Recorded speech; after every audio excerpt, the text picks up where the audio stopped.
നമസ്കാരം.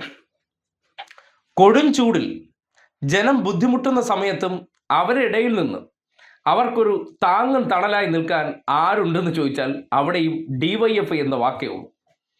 എന്താണെന്നല്ലേ, പൊരിവെയിലാണ്, കുടിവെള്ളം അത്യന്താപേക്ഷിതമാണ്, സാധാരണ പോലെയല്ല. 3 ലിറ്റർ വെള്ളം കുടിച്ചാൽ പോലും മനുഷ്യന് മതിയാകാത്ത സാഹചര്യമുണ്ട്. ആ സന്ദർഭത്തിൽ എല്ലായ്പ്പോഴും കടകളിൽ നിന്ന് വെള്ളം വാങ്ങി കുടിക്കുക എന്ന് പറഞ്ഞത് അസാധ്യമാണ്. എല്ലാ മനുഷ്യരിലും ഒരുപോലെ കാശുണ്ടാകണമെന്നില്ല. ആ നിലയ്ക്കാണ് ഡിവൈഎഫ്ഐ ഈ കൊടും ചൂടത്ത് സാധാരണക്കാരായിട്ടുള്ള മനുഷ്യർക്ക് ഈ കൊടും ചൂടിൽ കുടിനീര് പദ്ധതിയുമായി രംഗത്ത് വരുന്നത്. ദാഹജല പന്തൽ, ഡിവൈഎഫ്ഐയുടെ കുടിവെള്ള പദ്ധതി. ആ പദ്ധതി നടപ്പാക്കിയ ഉടനെ എൻ്റെ നാടിന് സമീപമാണ് മംഗലപുരം ഡിവൈഎഫ്ഐ ബ്ലോക്ക് കമ്മിറ്റിയുടെ നേതൃത്വത്തിൽ ദാഹജല പന്തൽ ഒരുക്കിയതിൻ്റെ ദൃശ്യം പുറത്തേക്ക് വന്നിട്ടുണ്ട്.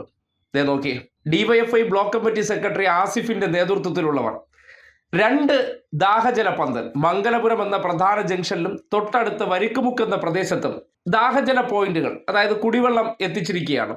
സാധാരണക്കാരായിട്ടുള്ള മനുഷ്യരെ സംബന്ധിക്കുന്നിടത്തോളം കുടിവെള്ളം അത്യന്താപേക്ഷിതമാണ്. അവർക്ക് കടകളിൽ കയറി കുടിവെള്ളം കുടിക്കുന്നതിനേക്കാൾ ദാഹമകറ്റാൻ ഒരു സംവിധാനം ഉണ്ടാകുക എന്ന് പറഞ്ഞാൽ വലിയൊരു സഹായമാണ്. അത് ചെയ്യാൻ തെരഞ്ഞെടുപ്പ് കഴിഞ്ഞ കാലഘട്ടത്തിലും ഇനിയിപ്പോൾ നമുക്ക് അധികാരം കിട്ടുമോ ഇല്ലയോ ഒന്നും നോക്കിയിരിക്കുന്നില്ല.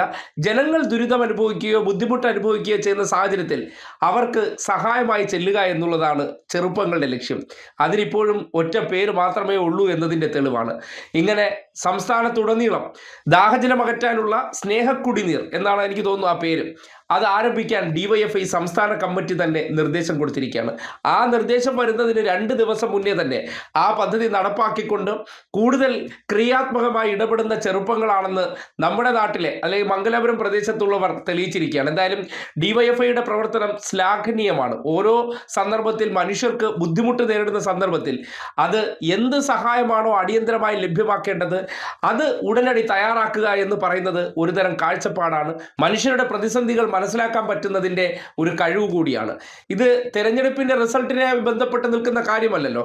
തോറ്റാലും ജയിച്ചാലും അത് പൊതിച്ചോറായിട്ടോ കുടിവെള്ളമായിട്ടോ ഇനി രക്തമായിട്ടോ അല്ലെങ്കിൽ അവയവദാനങ്ങളായിട്ടോ എല്ലാം അവർ സജീവമായി ഉണ്ട് എന്നുള്ളതാണ് യാഥാർത്ഥ്യം. ഇതൊക്കെ കൊണ്ടാണ് ആരാണ് ജനങ്ങൾക്കിടയിൽ പ്രവർത്തിക്കുന്ന യുവജന സംഘടനകൾ എന്ന ചോദ്യം ചോദിച്ചാൽ അതിനൊറ്റ ഉത്തരമേ ഉള്ളൂ.